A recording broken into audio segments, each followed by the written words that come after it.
Today on Notsam Wrestling, we get a little bit closer to finding out what CM Punk's favor was. 2 tag teams turn heel. Drew McIntyre is back, and Kevin Owens does a Michael Cole interview from the front seat of his car. This is Notsam Wrestling. Welcome to Notsam Wrestling on a week where a lot has happened. I feel like I've been sitting on multiple podcasts all week long, and we got out an emergency podcast when Kofi Kingston and Xavier Woods turned on Big E, which we will expand upon today because today's not about our feelings. Today is about analysis. Of course, the feelings merchandise, the Notsam Wrestling emergency podcast official merchandise drop closes the same day this podcast comes out. So if you're listening to us the first day this show comes out, Monday, you can go to notsam.com, still get in on the pre-order for the feelings line of merchandise. I touched the wrong side of my chest. If not, forget it. It's closed and you missed it. I told you it was there and it's gone. However, you can still join me in Indianapolis. WWE announcing this week that Friday night SmackDown Royal Rumble weekend would be in Indianapolis, Indiana. So Friday, you'll have SmackDown in Indiana.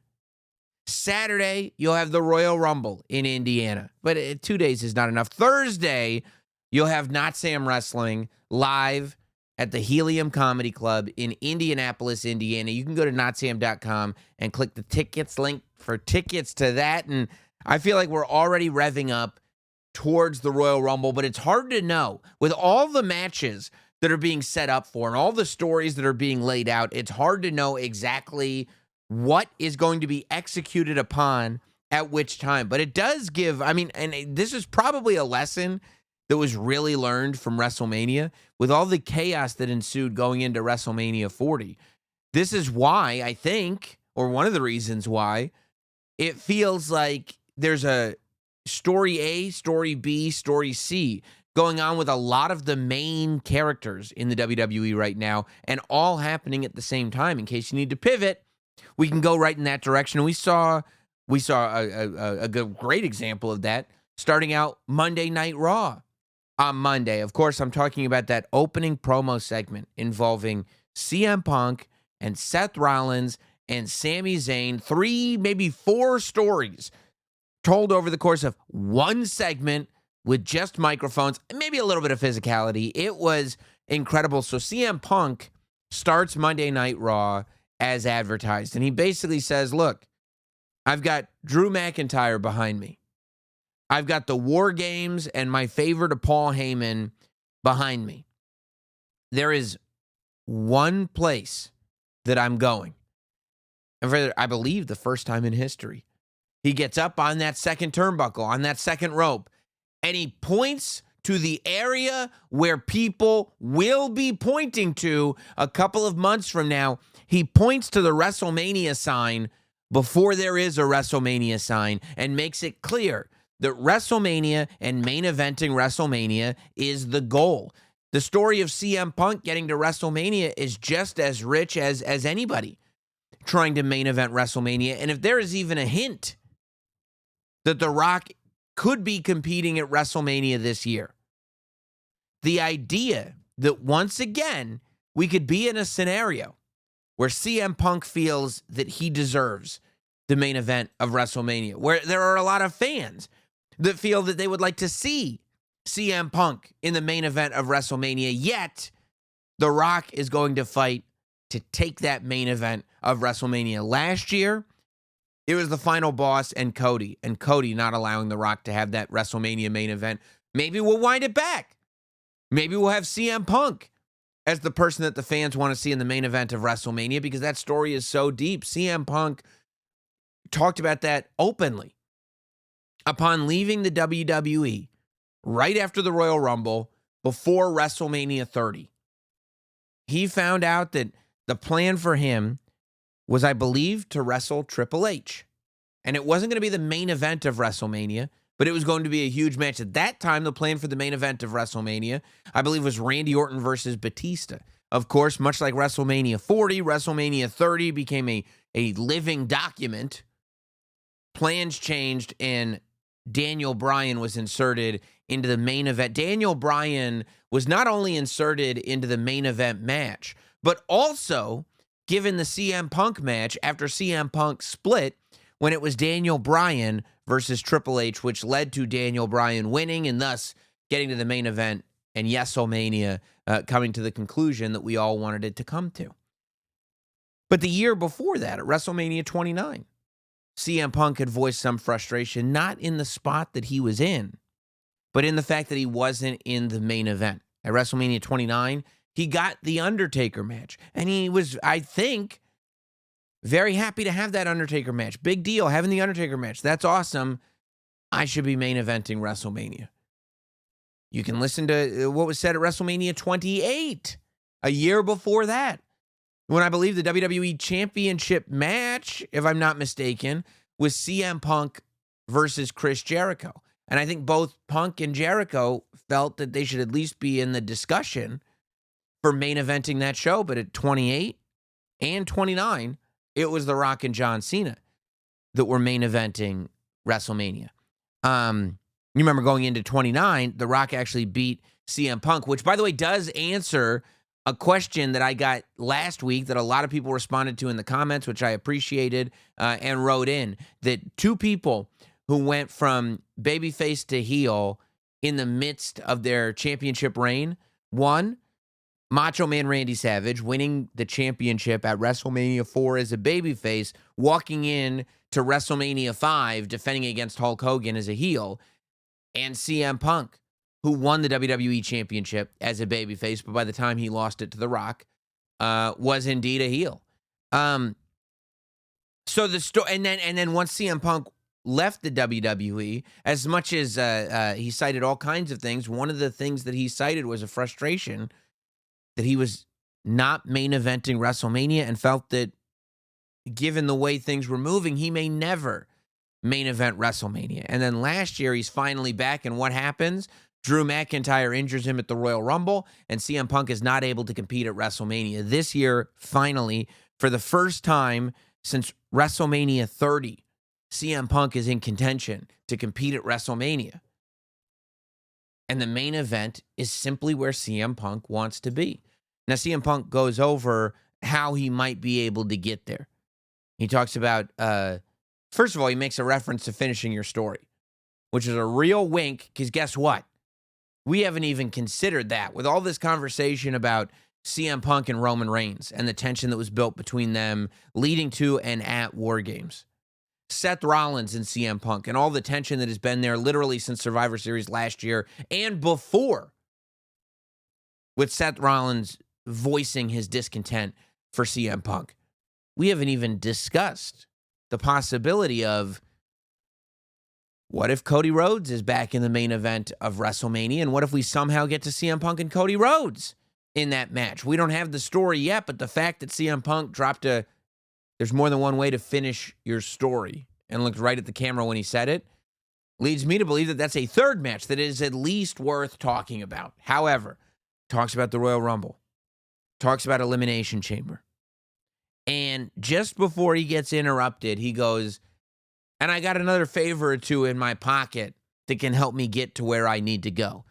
And boom, let's not get distracted by what's about to happen later in this segment. Let's address the fact that CM Punk just gave us a little hint as to what the favor may or may not be that is owed to him by Paul Heyman. He made it real clear, said it straight up. You owe me a favor for entering War Games. Roman said, Paul, what's the favor? Paul said, don't even worry about it right now, big dog. Don't worry about a thing. And CM Punk told Paul, I'm going to cash the favor. And Paul said, I'll be here. I'll be happy to give you that. So is the idea here that, okay, if CM Punk, maybe once Roman Reigns wins the title, CM Punk is promised a match whenever he wants it. So maybe the idea is, well, CM Punk could win the Royal Rumble, or CM Punk could win the Elimination Chamber, or if CM Punk can get the WWE Championship back on Roman Reigns, then Paul Heyman can get CM Punk into the match with Roman Reigns at WrestleMania. Because I don't see how Paul Heyman would have the power to get him into a WrestleMania main event involving anybody except Roman Reigns, which is really interesting because if that's the case, then CM Punk on an individual basis looks to be rewarded. If Roman Reigns were to get back the WWE Championship, as an individual, CM Punk may, if the favor is what I'm talking about, have a lot to gain by Roman Reigns being champion again. But Roman Reigns being champion again is what all the anti-Roman Reigns people in the WWE are afraid of. It's what Kevin Owens doesn't want to see happen. It's what Seth Rollins doesn't want to see happen. Apparently, it's what Drew McIntyre doesn't want to see happen. And CM Punk, although he doesn't like Roman Reigns, although he wants to fight Roman Reigns and have his match with Roman Reigns, worst case scenario, CM Punk may benefit from Roman Reigns being champion and thus want to get the title back on him. And the fact is that if CM Punk can help get the title back on Roman Reigns and he can't then beat Roman Reigns to get the title for himself, well, now you've acted in a selfish way. And Roman Reigns is back in control, exactly where we left him, exactly where so many on this roster don't want him to be. And I could put words in people's mouths, but I don't have to because at that point, Seth Rollins comes to the ring. We hear the music of Seth Rollins and Seth Rollins spells out his whole story about how he's been thinking about CM Punk and watching what CM Punk's been doing. Seth says that he couldn't just go after CM Punk. He had to do this over here. He had to take down the Bloodline, he said. Which, as soon as he said that he had to take down the Bloodline, it really did remind me that from a storyline perspective, we have not gotten to a place where Seth Rollins has gotten full credit for everything that he did at WrestleMania. Fans know that Seth Rollins was the MVP of WrestleMania. Cody has mentioned in interviews off of TV that Seth Rollins was the MVP of WrestleMania. But really, Cody Rhodes, Roman Reigns, The Rock, even CM Punk, nobody's really on television as a matter of storyline stated, yeah, let's reflect for a minute before Seth Rollins left on what exactly he did. Because the story of Seth Rollins is not that he lost the World Heavyweight title at WrestleMania. The story of Seth Rollins is he arguably is the one that was able to get that power away from Roman Reigns. And in an act of complete self-sacrifice, put himself out to make sure that anyone besides Roman Reigns was the champion, even if that person was Cody Rhodes and not him. That's never truly been addressed. And I hope that that is something that gets addressed leading up to WrestleMania. But we addressed a lot here. Because as Seth Rollins is going into detail about his story and the way he feels about CM Punk responds by saying, that's weird because I haven't thought about you at all. CM Punk says, see, I have a lot to do here in the WWE, and you don't have anything to do with any of it. So I need you to stay out of my business. And it's like, okay, that's very insulting. When a guy explains to you how much he hates you and how much he's been thinking about how much he hates you, the most vicious thing you can do is hit him with a big bucket of indifference. When you throw indifference back at a human being that has told you they either love you or hate you, it's soul crushing. It's the worst thing you could do, and CM Punk knew that. And Seth Rollins, I mean, he was furious because Seth Rollins said that maybe tonight was the night that he knocked CM Punk on his behind. And just as CM Punk had told Seth Rollins he talks too much and he doesn't listen, Seth Rollins said to CM Punk, you talk too much and you don't listen. Just as CM Punk said, I have a lot to do and you have nothing to do with any of it. You are not my business. Seth Rollins made sure he was CM Punk's business when he knocked CM Punk on his behind. Seth Rollins took down CM Punk. Shoved him, hit him, knocked him to the ground. CM Punk goes down at the hands of Seth Rollins. The fists come out. The two start hitting. And who's there to break up the fight but Sami Zayn and Jey Uso? Now, CM Punk had dabbed up both Sami and Jey coming in. The dabbing of Jey Uso felt a little more natural. There was a little bit of hesitation, but then an acknowledgement between Sami and CM Punk when that dabbing happened as well. But why are Jey Uso and Sami Zayn getting involved in this CM Punk business that doesn't have anything to do with Roman Reigns, except for the fact that, you know, Seth also has this history with Roman Reigns? At the end of the day, Seth Rollins is not pleased that CM Punk teamed with Roman, but Seth Rollins hated CM Punk way before he teamed with Roman. So why are Sami and Jey Uso getting involved? Well, Sami and Jey Uso, they get involved. Sami kind of holds off Seth. Jey holds off CM Punk. Here comes Adam Pearce and the Suits. And they get CM Punk to the back. And now we move on. Now we have a conversation going between Sami Zayn and Seth Rollins. And Sami Zayn, it's made clear to by Seth Rollins that Seth is upset that Sami teamed with Roman Reigns. Seth's got a lot on his chest. I mean, you talk about an airing of grievances, and 'tis the season for the airing of grievances. But Seth Rollins did it. He reminded CM Punk, he said, you know what? I'm sorry, Sami Zayn. He said, you know what?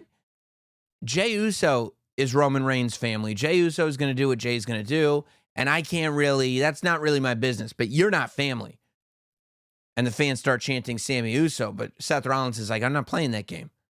I'm not here for hijinks and cuteness and fun. You're not that guy's family. You know what he did to you. You know what he did to all of us. And you're helping him get back. And that's what I've been saying from the beginning, that as much as we want to take down the new bloodline, and as much as there is an appreciation that's been built for Roman Reigns, if you listen to Roman Reigns' motivation, if you watch the way he moves, if you watch his face, there are more moments of realization that he needs the people around him. There is more appreciation for maybe Jey, for maybe Jimmy. There has been the skinniest sliver of humble pie that Roman Reigns has consumed, but ultimately he's made it very clear that he has no interest in being anybody in the organization but the leader. And his only goal is to regain the power that they once had. So really, the people who didn't like him in that power to begin with have every reason to be paranoid about just that. Seth talks about a Roman Reigns becoming that same monster who controlled the WWE and the WWE locker room. And Seth, well, he gets a dose of reality, because Sami Zayn has apparently been going to the Kevin Owens school of watching the product. Because Sami Zayn says something to Seth Rollins that I've read in my Instagram comments, that I've seen in my app mentions, that you guys have mentioned in your emails or in your Apple or Spotify reviews. He goes, Seth, before you start criticizing me and the way I should see Roman Reigns and what my motivations are, and if I'm, because he accuses Seth of being stubborn, and Seth's going, it's not stubborn. You're naive. And he goes, whoa, you talk about Roman Reigns becoming a monster. Let's not forget, you created the monster. And everybody goes, oh, we're going back. Oh, we're talking about old stuff, huh? Sami Zayn goes, you created the monster when you put a chair in his back 10 years ago. We wouldn't be here if you didn't turn on Roman Reigns. Sami Zayn watches the product. Sami Zayn said the thing that so much of us have been thinking. All of a sudden, those of us that have been watching WWE for 10 plus years, that remember the Shield, that remember Seth Rollins, that are paying attention to every single thing that happens, all of us, all of a sudden, get rewarded. Because it counts. Everything counts. We are not being treated like idiots for paying attention to this show that we love. Instead, we're getting rewarded with story beats like this. That, yeah, there's no reason why the wrestlers in the ring should not be thinking and seeing the things that we're seeing in the audience. Seth says that Roman is the same guy now that he always was. And Seth is right about that. He asked Sami, has Roman ever apologized? Have you ever heard an apology come out of that guy's mouth? Has he ever acknowledged what he's done to you? And this is a great point. Because you remember, Sami Zayn said, Roman, I'll join the team under one condition. You apologize, not to me, to Jay. Roman never apologized. To my knowledge, Roman Reigns never dropped that apology, and Sami Zayn still joined the team. So Seth is right. There is a naivete in Sami Zayn. There is something in Sami Zayn that I think Roman realizes Sami badly wants to be a part of this family again, and he doesn't have to do anything that Sami Zayn says, and so maybe he won't. And Seth has had enough. He goes, fine, we'll settle it in the ring. So now we get to a Sami Zayn, Seth Rollins match. And in that one segment, you've got Punk versus Seth. You've got Seth versus Roman. You've got Sami versus Seth. You've got Punk wanting to go to WrestleMania. I think I've settled. Those are my 4 stories that I really saw. And there are hints to a ton of other stuff. But in one segment, you got a clear message of all 4 of those stories. So we go to the main event of Raw. And it is acknowledged, by the way, the history that Sami Zayn and Seth Rollins have, that they go back way further than the WWE, that they came up together, that the whole thing. And on the way to the match, Jey Uso gets jumped. Jey Uso gets jumped by a mystery human being. We don't know who did it, but somebody jumps Jey Uso backstage at Monday Night Raw. So now we get to Seth Rollins versus Sami Zayn. And the whole time, Sami Zayn is getting angrier and angrier to the point where he starts beating down Seth and saying, just admit it. Just admit it. You did it. You did it. And Seth's like, I don't know what you're talking about, but please stop punching me in the face. Sami Zayn is saying, you jumped Jey Uso.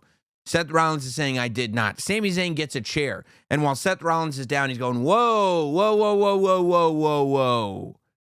Let's all chill out. The referee's going, Sami, you don't want to do this. Sami Zayn's going, admit it, admit it, admit it. Seth Rollins is saying, I did not take out Jey Uso. Maybe CM Punk did. Which is amazing, because even when Seth Rollins is clearing his name to Sami Zayn, who they have their own problems, he hates CM Punk enough that with no evidence whatsoever, he will absolutely throw CM Punk under the bus. He starts playing, maybe it's Punk. It wasn't me. It was probably Punk.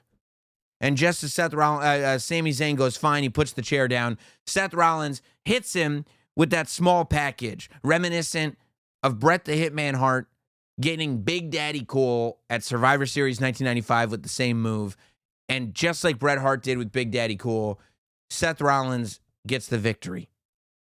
And Seth Rollins is leaving. He's going, and he says, I've always loved that you've got a big heart. Your brain needs to be that big. Seth Rollins tells him, Sami, you got more guts than brains. You got more heart than brains. Start using your head and stop using your heart so much. And maybe Seth is right. And as he's leaving, Sami Zayn is in the ring shaking his head. He can't believe that he's made such a grave error in this contest. And boom! A hooded, very tall Scotsman claymores Sami Zayn, only to reveal himself as Drew McIntyre for the first time since Bad Blood, since Hell in a Cell. Drew McIntyre is back on Monday Night Raw. And he ends the show by laying Sami Zayn out flat on his back. Now, we got no hint as to why he might have done this. He's back to being a savage on Twitter. Drew McIntyre is back to tweeting, and now he's tweeting Sami Zayn, and he's doing all kinds of, same villain. Same villain, this Drew McIntyre. But why Sami Zayn? Well, one can only assume that Drew McIntyre's problem, too, is bloodline related. And I don't know, man. I wish there was another War Games match coming up, because you could easily, especially as the OG bloodline starts to get some of their power back, you could easily assemble a super team of people who hate the bloodline. You got Seth Rollins. You got Drew McIntyre. You got Kevin Owens.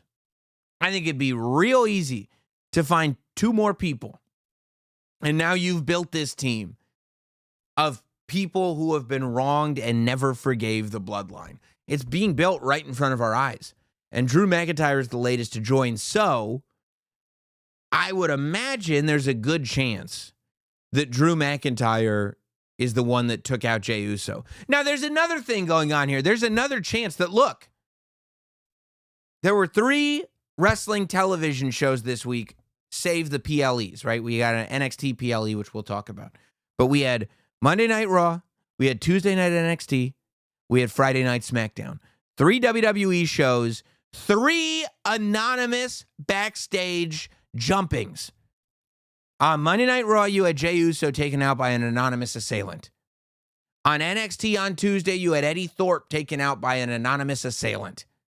On Friday night, you had the Street Profits taken out by an anonymous assailant. I don't think it is, but wouldn't it be something if it was one maniac that took out all 3 people? What if Drew McIntyre's story with Sami Zayn has nothing to do with whoever attacked Jey Uso? What if he goes, no, I hate Sami Zayn because of what he's doing with the bloodline, but I actually had nothing to do with that Jey Uso thing? And we find out it is the same I don't know. I doubt it. It's just a fun thing to think about. The fact that we had 3 muggings in the same week leads me to believe that it's at least worth talking about for a minute. I think odds are that Drew McIntyre took out Jey Uso. And the first thing that comes to my mind is maybe the idea is that Drew McIntyre is going to feud with every member of the bloodline on his way to getting to Roman Reigns. First, he'll have to take out Sami Zayn. Then he'll have to take out maybe Jimmy Uso. Then he'll have to take out Jey Uso. Then he can face Roman Reigns. It's possible, because ultimately Roman Reigns is the one who beat him on his home soil. Roman Reigns is the one who started the curse of Clash at the Castle for Drew McIntyre. It was such a big deal for Drew when CM Punk spoiled his night at Clash at the Castle, but the reason it was such a big deal was because Roman Reigns had done that. What was it, 2 years before, a year before? So I think that Drew, that's where Drew's problem lies. I think I'm wildly speculating here, but also maybe we're setting something up that isn't quite that far. Because the more I thought about it, the more I go, okay, coming off of this CM Punk rivalry, Drew McIntyre is one of, if not the biggest villain on the roster right now. Drew McIntyre is as big a heel as it gets. So, especially on Monday Night Raw, I can't think of a bigger villain on Monday Night Raw than Drew McIntyre. And eventually, as I feel like Gunther is slowly kind of heading into a babyface turn, especially in this story with Finn Balor, the idea of a heel Drew McIntyre versus a babyface Gunther sometime in the future, very, very compelling to me. But what I think we may have here is that Sami Zayn is an appetizer, but the main course may not be Roman Reigns. When you look at Survivor Series War Games and the whole bloodline being there with CM Punk, you're talking about some of the biggest stars in the industry. Who's the guy that got his own entrance through the crowd? Who was the last name that was introduced when the OG bloodline won the match? Who is the guy that, whether he's on shows or not, has his t-shirt spread across every WWE crowd that I've seen for months? And that t-shirt, it's easy to spot because it says one word: Yeet. I think that the idea might be that Sami Zayn takes us on a road that will get to one of the biggest villains in WWE, Drew McIntyre, versus one of the biggest heroes, one of the biggest good guys, one of the biggest baby faces, Jey Uso. The idea of Jey Uso as a good guy versus Drew McIntyre as this indestructible bad guy. Well, now, not only do you have a classic, super popular good guy versus a classic, super hated bad guy, but the bad guy is way bigger physically than the good guy, which means you've got a little David versus Goliath going on, which is always a really, really good thing. And that good guy is a multi-time world champion who was in one of the hottest angles all year long, who has destroyed so many people in his path. You talk about a test for Jey Uso as a main event good guy. Who's a better test than to have this rivalry with Drew McIntyre? And how far can you take this? How deep can it go between Jey Uso and Drew McIntyre? You know, I at first, when I first saw it, I said, oh yeah, Drew McIntyre versus the whole bloodline. I went, no,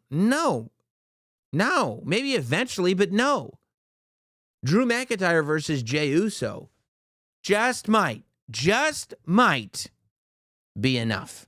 Guys, forgive the interruption. Having amazing hair can bolster your confidence. You have no idea the level of confidence I used to have.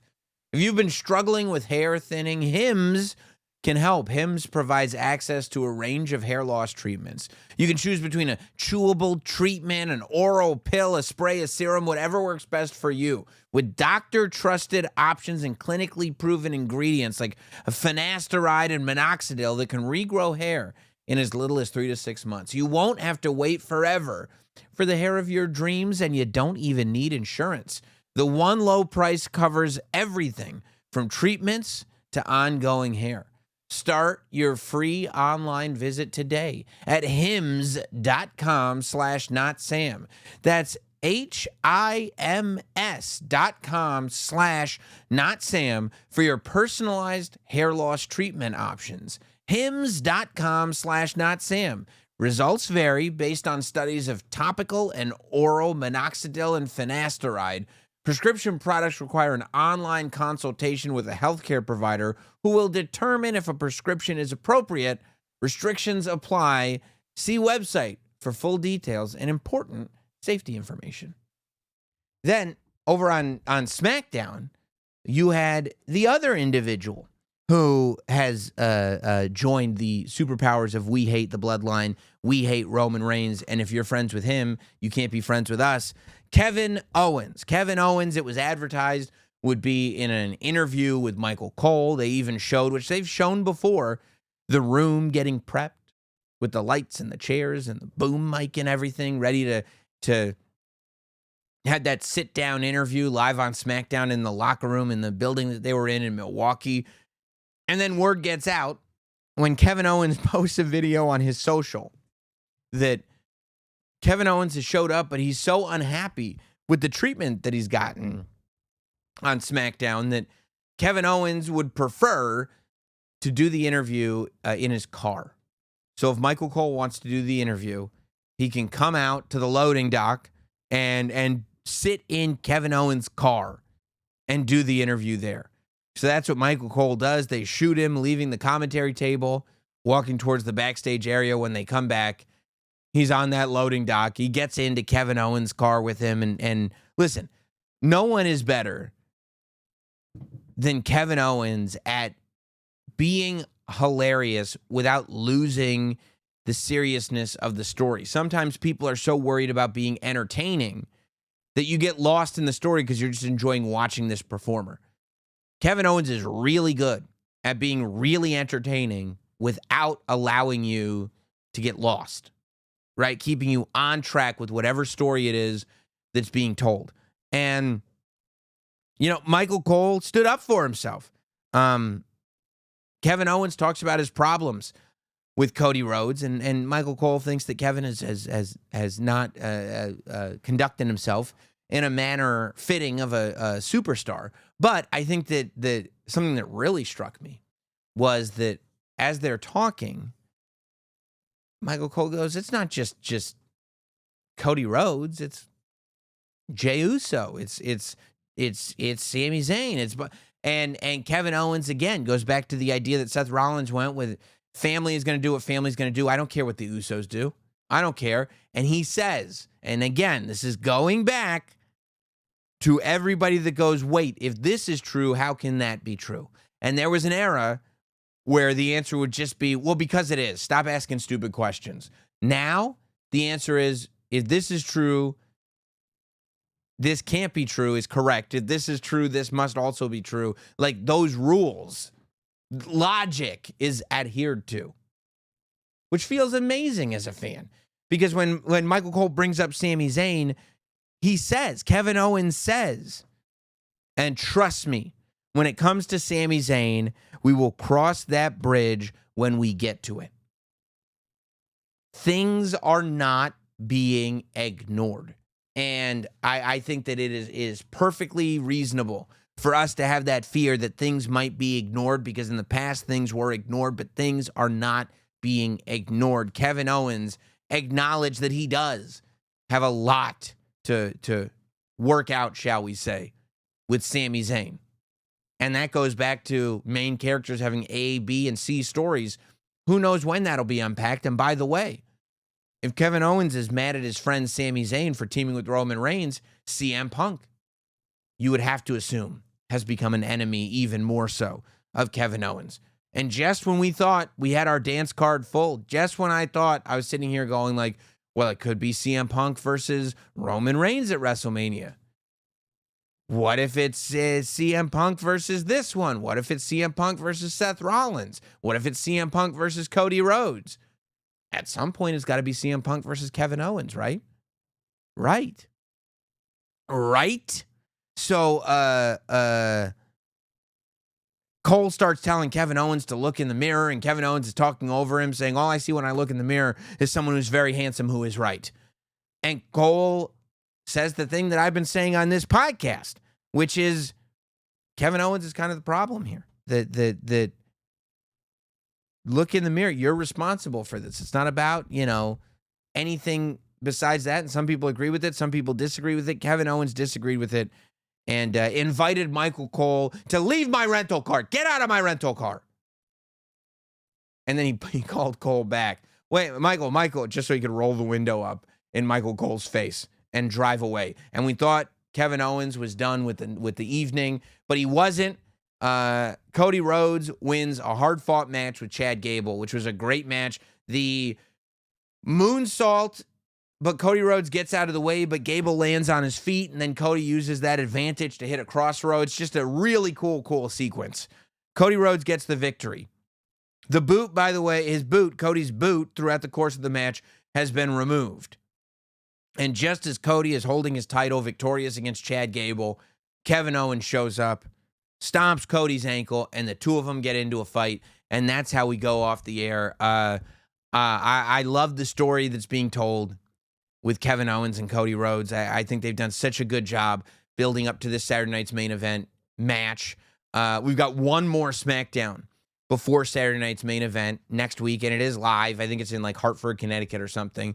So I would imagine they'll do just one little last thing, put a little cherry on top, put a bow on it before they bring it to Long Island and the two meet at Saturday night's main event. And what I love about this match is that while, of course, it's a Cody Rhodes defending his title match, nobody really ever thinks Cody's going to lose. And I don't think Cody's going to lose. I think Cody's probably going to win. But there's at least a conversation of a fairly large group of people that think, well, what if Cody didn't win? What if Kevin Owens did win?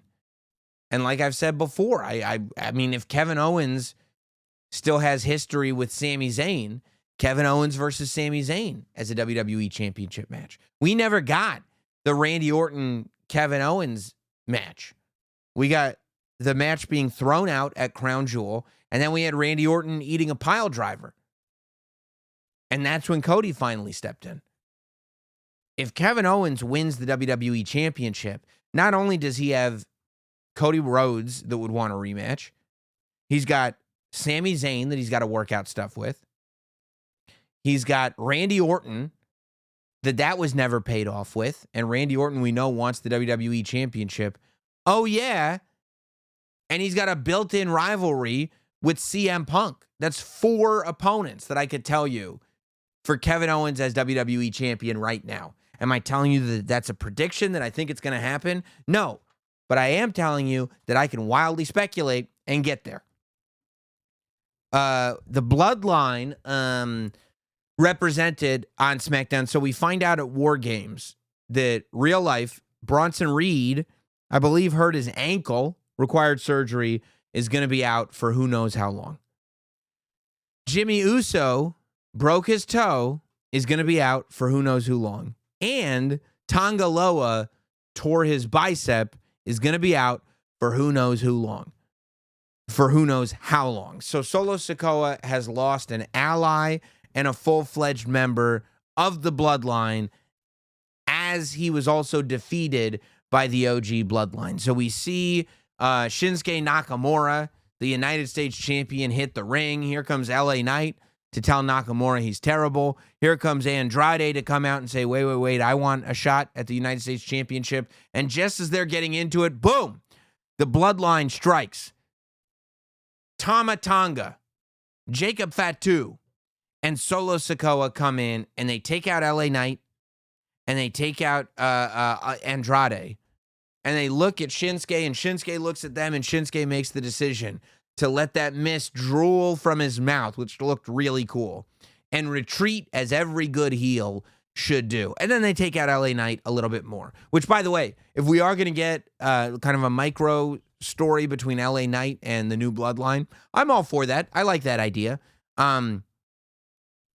But this was a moment. Solo Sikoa delivers an excellent promo, which is what he does these days. Jacob Fatu is looking as vicious and rabid, crazy-eyed dude standing behind Solo Sikoa as I've ever seen. And of course, Tama Tonga is yang until the cows come home.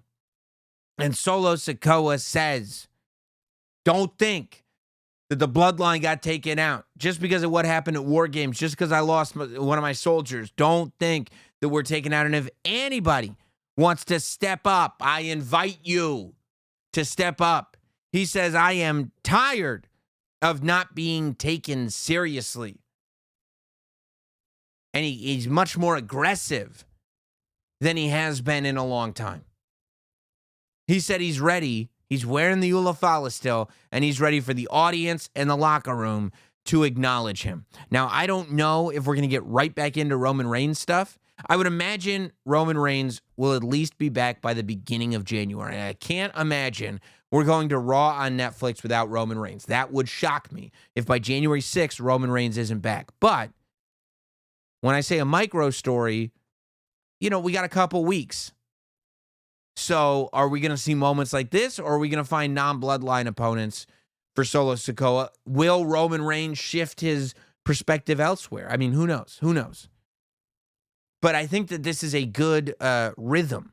If you look at the overarching story of Solo Sikoa for the last year, which maybe we will do as the end of the year approaches, now is a great time for Solo and the new Bloodline to reestablish themselves. Now is a great time to tell the world not only are they still together and still planning on taking over, as they said before War Games, but Solo Sikoa ain't nothing to you-know-what with. That's the purpose, I think, of this. And to take a minute to go like, okay, we're taking out 2 high-caliber people, Andrade and LA Knight. We took them out. So we're getting put back in a pretty prime spot and delivering a key, quality, aggressive promo.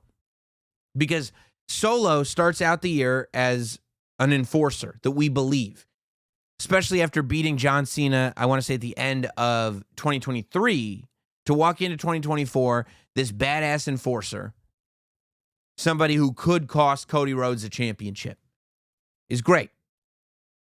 Coming out of WrestleMania, he had this boy king thing going on, where people hated him, didn't really believe that he could lead.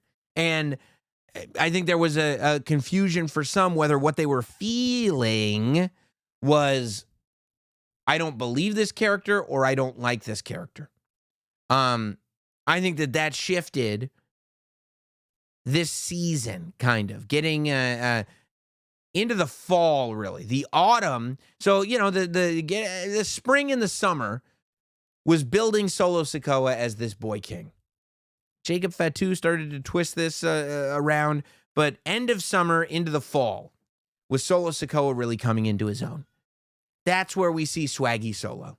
That's where we see Solo Sikoa making fun of the Motor City Machine Guns. That's where we see Solo Sikoa flashing the tickets that he bought to the Jey Uso match. Fall has been very good to Solo Sikoa. So now that Solo Sikoa as a character has been leveled up to that place where there are way more people now than there were before that are saying, you know what, I'm kind of down with a new bloodline. Between Jacob Fatu doing what he's been doing, between Solo Sikoa proving us wrong and actually being awesome, and between there is something contagious about Tama Tonga going, yeah.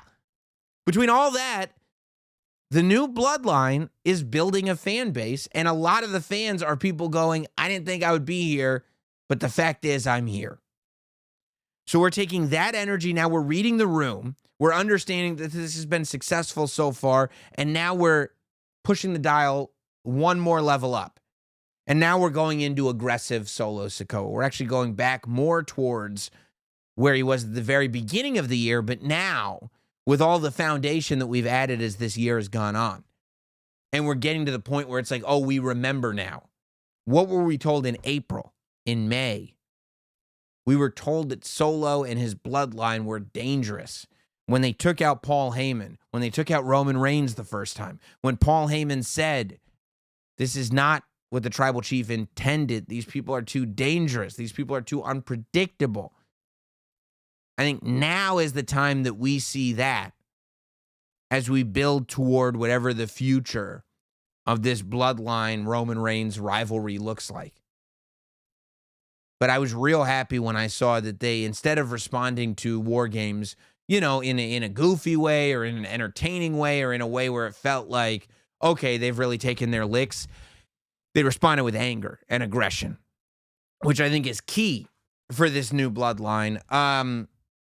Who knows where they'll end up, too? The WWE draft transfer window has been open. This was announced on SmackDown that there was be a transfer window, and it was acknowledged as WWE heads to the Netflix debut on the 6th of January that leading up till then, this transfer window was open and superstars from Raw, NXT, and SmackDown could get shuffled around and end up on different shows.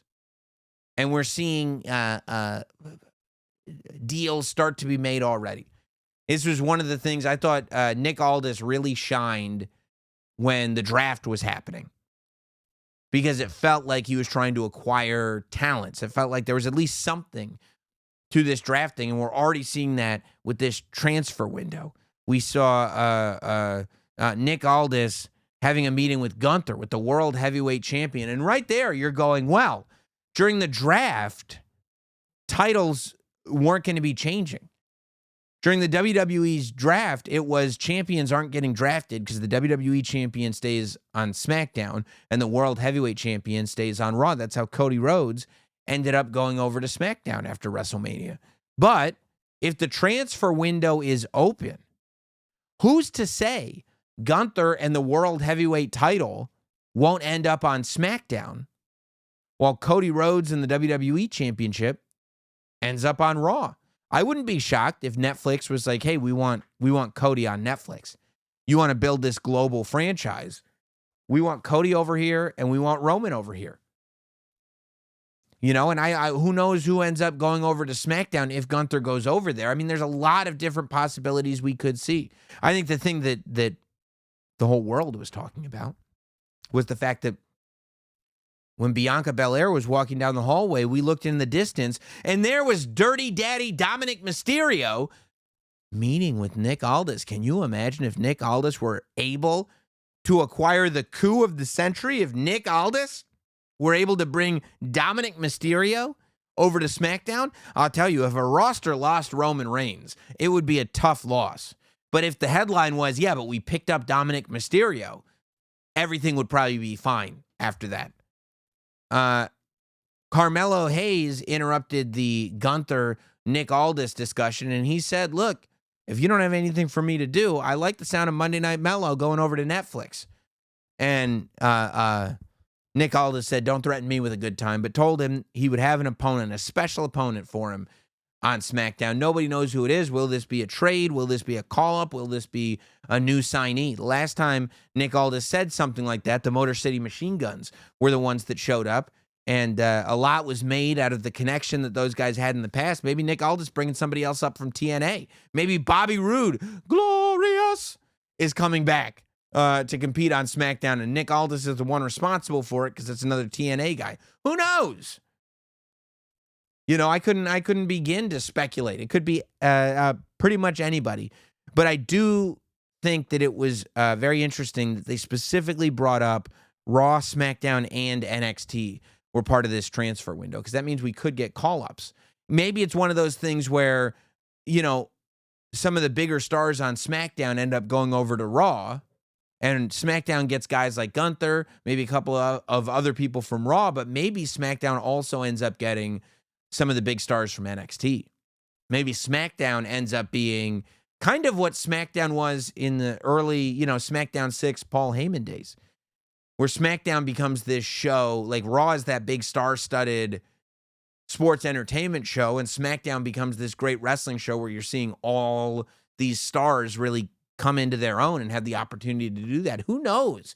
There's so much to wildly speculate on with Netflix going to Raw and with the transfer window open. And I want to talk about Netflix going to Raw because we found out a couple of things this week. But before I do, we did get some major shakeups. Well, not even really shakeups in the tag team division, but payoffs, I will say, in the tag team division. Of course, we cut the emergency podcast about the New Day splitting to an extent, but really staying together. When I walked into that New Day 10th anniversary, I had been saying for months, they're going to get close to the edge, and Big E's going to bring them all back together. Worst case scenario, maybe they'll turn Xavier Woods heel. I did not see Kofi Kingston turning heel. Not by a long shot did I see that happening. It was so well done. I mean, the more I thought about it, the more I sat on it all week, the more I was like, wow. They really pulled that off, because when Kofi Kingston turned on Big E, where were you? And like, the more you think about it, what Xavier Woods and Kofi Kingston said to Big E, first, when they were saying Kofi is like going over the list of wrestlers that came back from injury. Stone Cold Steve Austin came back from a broken neck. Kurt Angle came back from a broken neck. Edge came back from a broken neck. And you're like, oh, I mean, presumably one of the worst things that you can do to an athlete. I can't imagine the level of insecurity that an athlete would have when they're injured. They cannot do the thing that it is that they do because of an injury. And they have to worry about losing their spot. They have to worry about the world passing by. They have to worry about whether they're going to heal fully, whether they're going to heal properly. Have I been out too long? Do I really need to be out this long? And the New Day, his brothers, Big E's brothers, are fueling that paranoia and making it seem, instead of going, you know what you should be saying to your friend is health before everything. Everybody's different. Every injury is different. All we want to do is see you healthy. Instead, they're going like, you're milking this thing, bro. All these other guys came back. Why can't you? What are you, weak? Then he says, you've been too busy with your other projects. You've been too busy with your girlfriend. Oh, how many of us, we're going back to high school, finally find a girl that you're happy with, and then your buds are like, man, you used to be cool and hang with us. What happened to you? And it's like, you're supposed to be my friends. Why won't you let me have this happiness? Why won't you let me have it? You can only imagine from a real life perspective that Big E goes, well, my dream's being taken away from me. And he works and works, and he finally starts to find a little bit of happiness. He finally starts to find some happiness by finding new passions, whether it's doing countdown shows for WWE, whether it's doing the other acting that he's been doing. He's finally starting to find this other passion and go, you know what? I got to put this other thing out of my head. He meets this girl. You know what? I never had a chance to just settle in and have a real girlfriend because I was on the road all the time, but maybe I can put out of my head that joy has been taken from me and allow myself to be happy. And just as he's allowing himself to be happy, his former friends come in and make him feel guilty for finding happiness. Nothing will strip your happiness away faster than the people that are supposed to be your friends making you feel guilty for it. It's a terrible thing. When you start feeling guilty for happiness, you can't recover from it. And that's what we saw within this toxic relationship. Ultimately, Big E was the one person that could bring Kofi Kingston and Xavier Woods together, but he did it in the most toxic way, and he did it at the expense of himself. So where are they going? I mean, I would hope that Big E's going to get cleared. Because all you want to see is Big E come back and give those guys a pounding. There's two versions of this. Number one, Big E returns and he gets revenge on those two. Number two, Big E finds another team to manage and the three of them get revenge on Kofi and Xavier. But there'll still be something so bittersweet about that because we love the New Day so much. I wonder how this heat that they got just doing the worst stuff we as fans could have thought. How does that transfer into other rivalries? We'll only see, but I'll tell you, nothing will make you boo the New Day more than what we saw on Monday. Will they add a third? Will they find a new Big E that's even more hateable than they are? I don't know. But it'll be interesting to see at the same time, speaking of villainy and terrible things bringing people together, how about DIY on SmackDown? DIY wins the WWE Tag Team Championship, and they do it. I mean, it's just such a clever way. I told you when we were talking about tag teams that it's not so cut and dry as tag team gets into an argument, tag team splits. It's really playing with these ideas of human relationships being complicated and changes happening over time. But we saw here the swerve happened where the Street Profits, the third group to get jumped this week, get jumped. They lose their tag team championship opportunity, which I would imagine in storyline, they've been very frustrated with where they're at. So I'd imagine the fact that they lost that is not going to sit pretty. But I would have thought it felt almost like the Street Profits were going to turn heel, but it feels like DIY turning heel opens the door for the Street Profits to be this babyface team that can avenge the Motor City Machine Guns.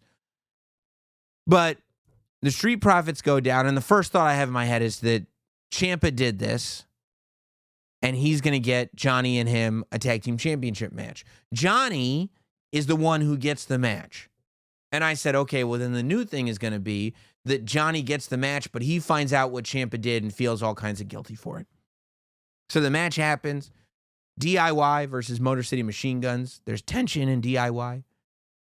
And then as the match goes on, Ciampa throws his hands up. He goes, whatever, you got this. They're not getting along. They're not on the same page. Johnny Gargano is not taking advantage of everything that Ciampa wants him to take advantage of. And Ciampa goes, whatever, you got this. And Gargano is in there with Alex Shelley and Chris Sabin on his own.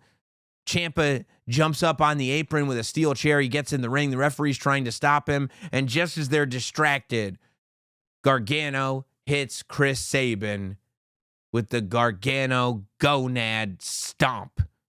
Except he did it with his forearm. He hit him with a low blow. He hit him with a low blow. And you're like, no, it couldn't be. It couldn't be. And just like that, DIY is able to take out the Motor City Machine Guns.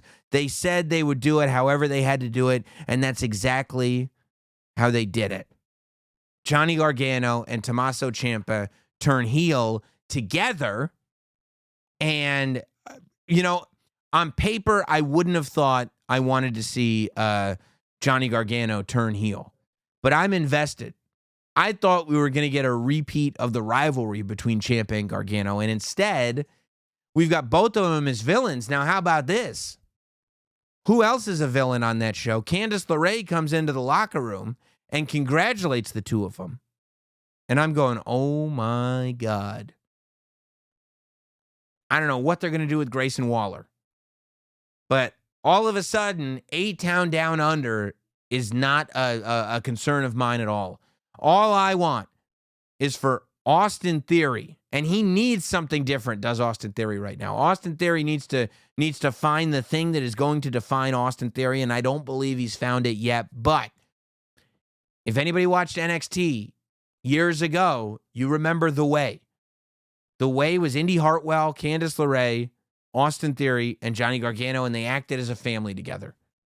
Well, we don't have Indy Hartwell in the WWE anymore, but now Tommaso Ciampa, Johnny Gargano, and Candice LeRae are all on the same page. If they bring Austin Theory into that group as villains, and Ciampa has to deal with Austin Theory's nonsense, but they stay villains, the idea of The Way 2.0 coming to SmackDown is something that I love. I am all for. I advocate strongly.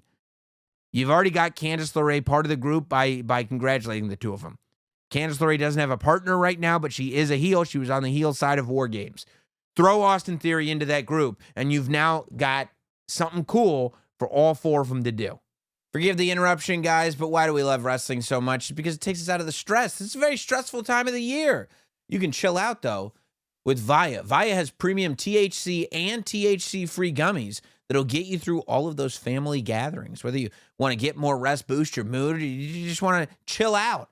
Via has what you need. I would go with the Cloud 9 if you just want a little relief. How about you want to snooze a little bit? Hit the Dreams gummy. Via is organic, vegan, and the only lifestyle hemp brand out there. They even have THCA flowers, soothing topicals, and calming drops, all crafted with the highest quality hemp and sourced from trusted, independently owned American farms. This holiday season, gift yourself some peace of mind. If you're 21 plus, check out the link to Via in our description and use the code NOTSAM to get 15% off. They'll ask you where you heard about them. Support the show and tell them we sent you. This holiday season, enhance your everyday with Via. Hopefully, that's the way it goes. We got some scoops, as it turns out, for the new shows that are heading up. First, Netflix, WWE had an event at Netflix HQ this week, and one of the more interesting things to come out of it, that they said the Raw on Netflix may be more celebrity leaning. Not a surprise, Netflix being a mainstream entertainment destination. And I think the idea that, you want Netflix users that maybe weren't watching wrestling before to turn on Raw. I think that would be good for everybody. It's going to have more of a global emphasis because it's going to hit every country, much like this podcast has a global emphasis. Raw is going to have that global emphasis. There's even rumors going around. I don't know if this is official, that there are some reports that say that when Raw is international, which it will be leading to WrestleMania, for example, that Raw will be live on Netflix. So instead of it being on tape delay, if Raw is in the UK, Netflix will air it everywhere, including the United States, live. So on the East Coast of the US, that week we'll have Monday Night Raw at 3 p.m.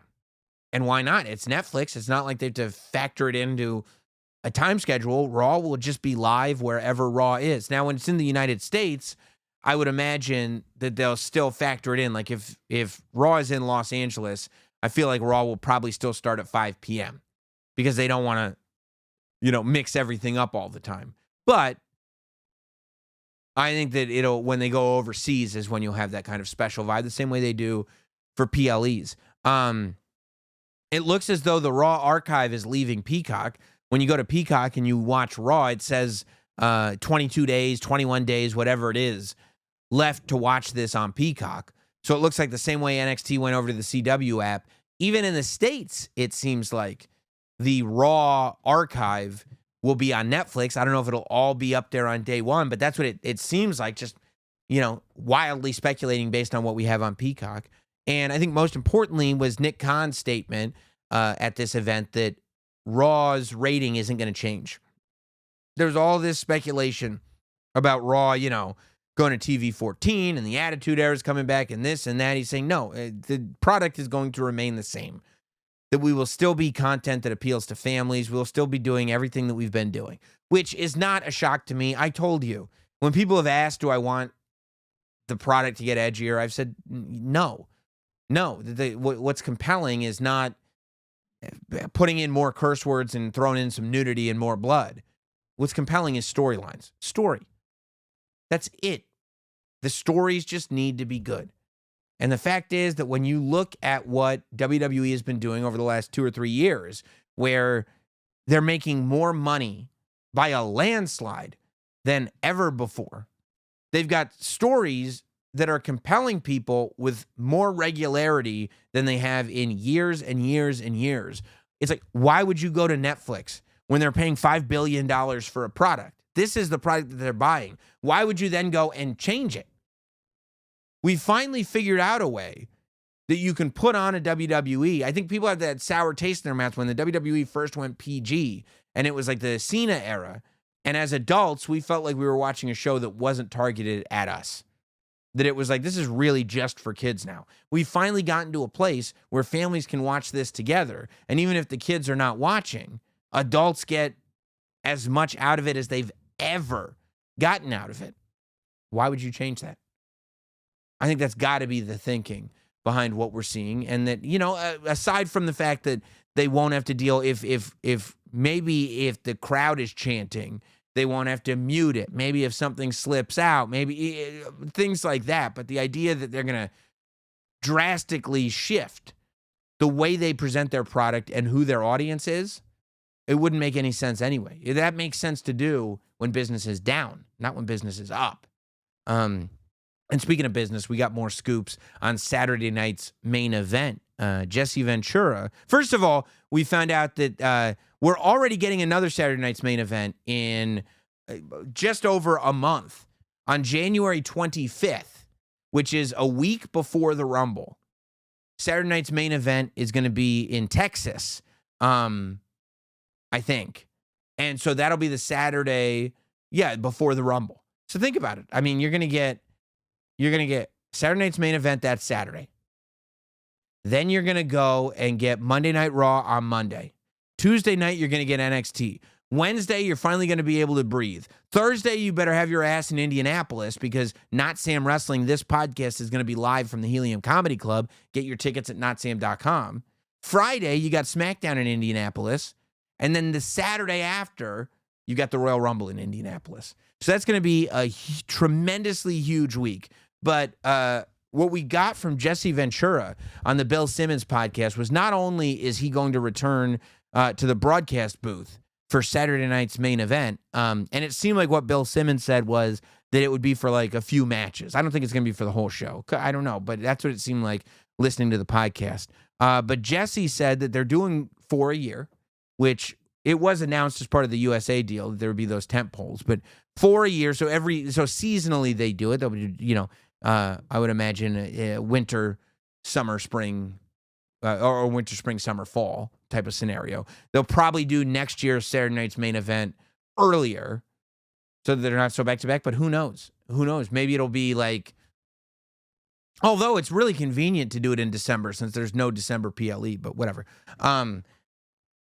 Jesse said that this first one coming up in a week or so is going to have a very old school feel, not just in the graphics, but he said there's not going to be a whole bunch of pyro. The lighting is going to feel old school. He said they're not going to have a big entrance area. They're going to come through the crowd like people did in the 80s. So if it's anything like Jesse Ventura described on the Bill Simmons podcast, very, very exciting things in store. I can't wait to see what's going. And before we get to emails, I do want to say, speaking of exciting things, NXT Deadline over the weekend. Go out of your way to see those Iron Survivor matches. Man, those Iron Survivor challenges on paper, when I first found out about the Iron Survivor challenge, in my mind, I go, they're overthinking this.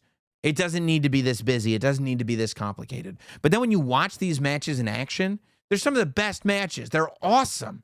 Last year's were great, and this year's were great. I loved the Women's Iron Survivor Challenge this year. The story that you end up telling over the course of 25 minutes, the journey that you're able to go on, the ebbs and flows, the everything. It's so much fun. But everybody did a really great job. And, hopefully we find out who killed Eddie Thorpe on NXT. Somebody laid him out. Maybe it was Obafemi. I mean, I got to tell you, if it turns out it was Obafemi, I don't know if Eddie Thorpe wants to try to get revenge or just let it go. Obafemi won the men's Iron Survivor Challenge. And man, I love Trick Williams. Love me some Trick. Whoop that Trick. But Obafemi is going to get his NXT Championship match January 7th live in Los Angeles. I believe that's what Ava said on Deadline. That's the night after Raw on Netflix. Obviously, they're going to try to get as many people industry-wise in LA to go check out the NXT show the next night live in Los Angeles. I want Obafemi to just destroy Trick Williams. I think that's the only way to do it. Obafemi won the Iron Survivor Challenge. And then he cut this promo after he goes, whoever it is, Ridge or Trick, and God, I hope it's Trick. I want Obafemi to just go out there and just crush him. And you can have Trick Williams win that title back, maybe at Stand and Deliver in Vegas, WrestleMania weekend. Maybe you have that big moment or something like that. But it's time for Obafemi to just be a dominant world champion. Let me know what you think. Get those emails in. NotSamWrestling@gmail.com is our email address. NotSamWrestling@gmail.com is our email address. This one coming in from Hard Pass. Wild speculation. I would have appreciated an acknowledgement to start this email, by the way, but what if WWE decided to use the Women's Royal Rumble to turn Jordynne Grace into a megastar? They kind of did that last year. Huge showing in the Rumble, wins it. Then, for the first month, she only is featured on NXT, all promos and build-up. You don't have to put a title on her, but Jordynne is a star. NXT gets a ton of eyes. Guaranteed banger against anyone at Mania. Who loses?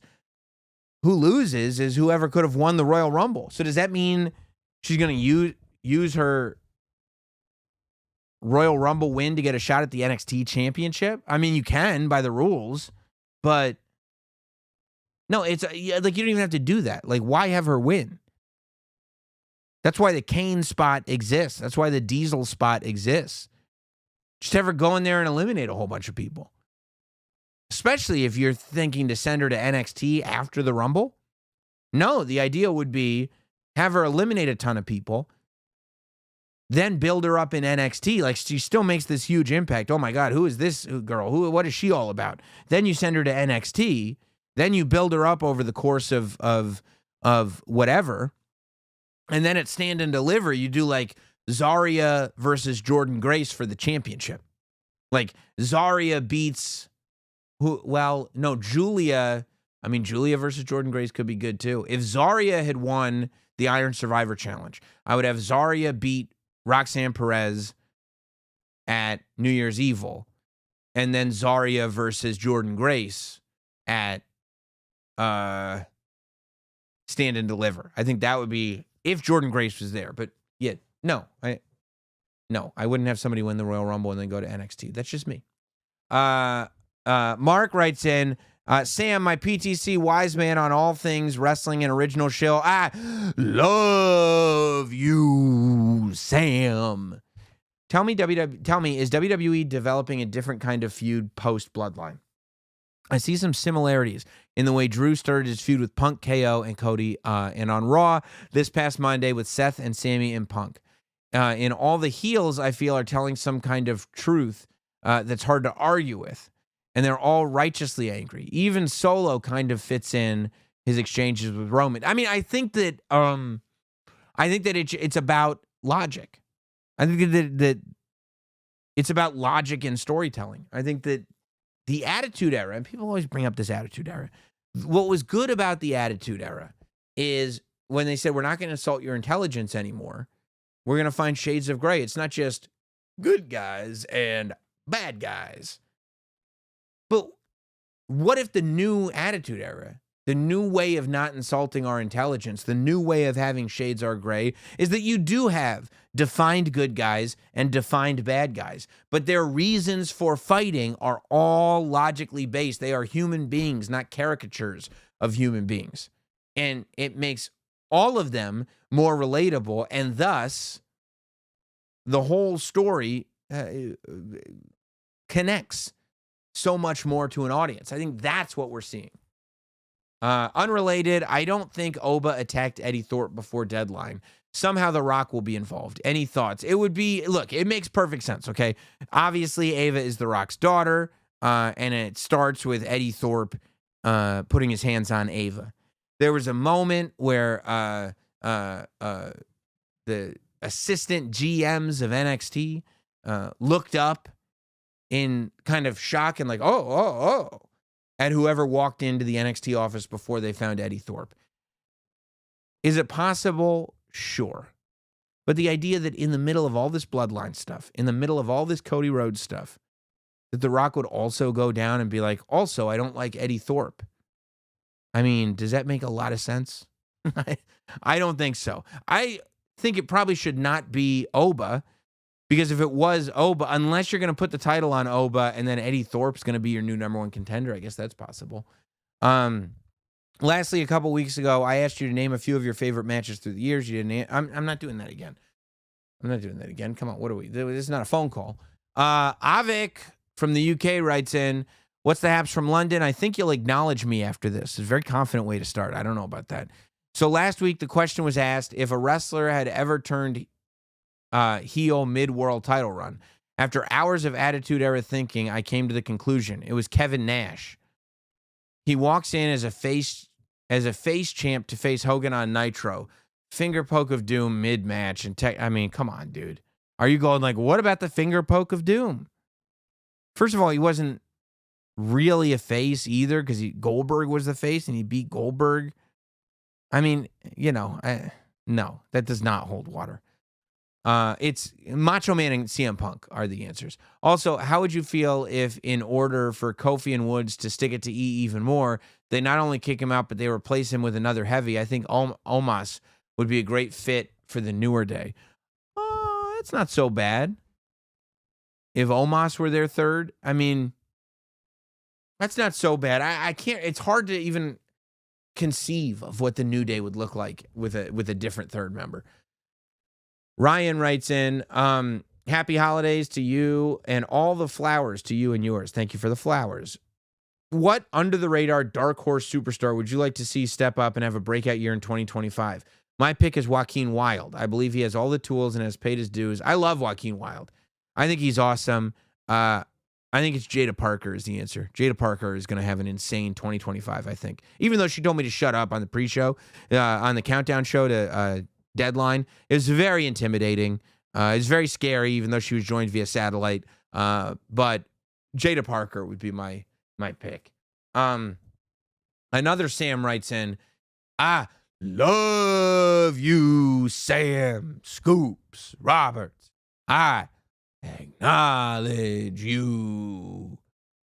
Hey, Sam, hope you and the family are well. With there being such a web of hate and animosity between Roman, Jimmy, Jay, Sami, Punk, Owens, Drew, Seth, Solo, and the new Bloodline, do you think we could see possibly one of the biggest stare downs in Royal Rumble history? Hell, you could even potentially throw in players from the Cody, Gunther, Priest, Judgment Day leg of this cacophony of chaos. What do you think? Longtime listener, huge fan. Thank you for all that you do. Yeah, I think that is a great call. I think that there's a version of this where you could have 1, 2, 3, 4, 5, 6, 7, 8, 9. Yeah, you could have like literally 10 people, like a third of that match, like 10 people could be in the ring at the same time, all staring each other down. Yeah, you can get some real moments in the Royal Rumble this year. I think that's a lot of fun. This is a little long. Tagar from Indonesia, writing you once again. See, I told you. We're thinking much more globally with Notsam Wrestling. Shout outs to Indonesia. I saw on my Spotify rap thing, 80-something countries is what we went to. 80-something countries. And every single country loves the show. They all love it, especially Indonesia. Smart people there. After the SmackDown Tag Team title match, do you think we'll see a three-way feud between DIY, the Street Profits, and the Motor City Machine Guns with female allies accompanying them? Because eventually someone outside the tag team may get involved. The Profits have B-Fab, DIY have Candice LeRae. Motor City Machine Guns had a female ally. Who would it be? Okay. If you had to put a female with the Motor City Machine Guns, I mean,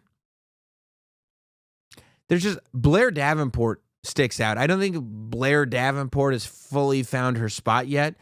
Maybe turning Blair Davenport babyface and just being a badass there with the Motor City Machine Guns, that might do it. That's a name that just jumped out at me. And that I was looking at the SmackDown roster. If it were people from NXT or elsewhere, maybe somebody else. But I don't know. Blair Davenport kind of grabs me. Another Sam writes in. Sam from Salt Lake. What do you think about Shinsuke being a traditional champ to drop the belt to Solo? It could rebound some of his credibility as a threat with some gold. I don't see that happening. Solo Sikoa is a main event player at this point. To put the United States Championship on, it's like, what is Roman Reigns going to face the United States Champion? I don't think so. James writes in, hello, Sam, not Sam, the one and only PTC. I just want to give a shout out to TNA. They're firing on all cylinders. If anyone listening doesn't watch, they should really go out of their way to check it out. What a wonderful time to be a wrestling fan. Also, thank you for everything you do. Love your stuff. Your stuff. I don't know what that means. P.S. F all the toxic D-bags. I don't know any of them. I don't think any of them listen to the show. Dennis writes in, did you see Dirty Dom talking to Nick? On SmackDown, rule number 3, everything counts. Is this the start of the Judgment Day ending? There have been so many starts of the Judgment Day ending. I can't see that. Dominic Mysterio may be trying to get the entire Judgment Day. What if Gunther and the whole Judgment Day go over to SmackDown? Transfer window's open. Ronnie writes in, hey, Sam, longtime listener, first time emailing in. Welcome, Ronnie. First and foremost, I acknowledge you, my OPTC. I hope you and the family are well and blessed. We are. We're prospering. I'm a longtime wrestling fan, and I even do my own universe mode as well on my downtime. And I wanted to ask you, who do you see from NXT next year as a potential call-up and has big impact on whatever brand that they go to? Love the podcast. It's my routine every week when I'm working out, and I hope you have a good rest of your year. You too, Ronnie. First of all, hope you're enjoying the pump right now. Second of all, if I'm going through NXT right now, Obafemi, easy, layup. Obafemi coming up. I think the vignettes start the Monday after WrestleMania for me. I think Jada Parker is an easy layup. I think Javon Evans is an easy layup. I think now is a better time than ever for somebody like Javon Evans to prosper on the main roster. Yeah, those are might be my top 3 right now without thinking. If I was looking down at the whole roster, I might have some other names, but that's who I'm thinking about. I'm going to go to one more email. This one's from Johnny. My podcast tribal chief, I acknowledge you.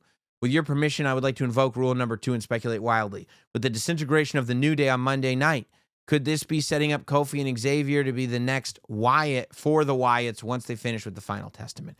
I mean, the New Day absolutely fits in to everything that the Wyatts are against, the same way Chad Gable did, same way The Miz.